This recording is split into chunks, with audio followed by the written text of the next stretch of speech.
শিহাবজাদা ফারহান, ভাই এটা ইন্ডিয়ান, আরে ভাই এটা বাংলাদেশি বোলার। এখন কেমন লাগে?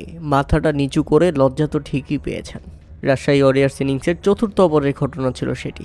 রুবেল মিয়ার করা প্রথম ডেলিভারিতেই দারুণ 81 মিটারের একটি ছক্কা হাঁকিয়ে জন সিনার মতো হাত দেখিয়ে উদযাপন করেছিলেন শিহাবজাদা ফারহান।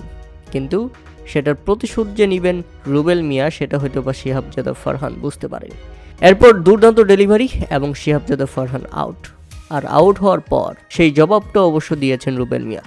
বাংলাদেশের 25 বছর বয়সী এই পেসার শিহাবজাদা ফারহানকে আউট করে তিনিও সেলিব্রেশন করে বললেন, এটা ইন্ডিয়ান ক্রিকেটার না রে পাগল, এটা বাংলাদেশি বোলার।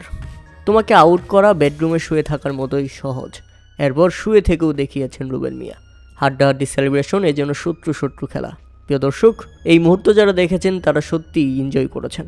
ধারাভাষ্য কক্ষ থেকেও এই কথা বলা হচ্ছিল বারবার।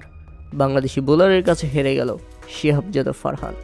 12 বলে 14 রান করে প্যাভিলিয়নে ফিরে যান এই ব্যাটসম্যান। 27 রানের মধ্যেই 2 উইকেট হারিয়ে ফেলে রাজশাহী ওয়ারিয়ার্স। এরপর সুবিধা করতে পারেনি, ইনিংস বড় করতে পারেনি নাজমুল হোসেন শান্ত। 21 বলে 34 রান ইনিংস খেলেন তিনি।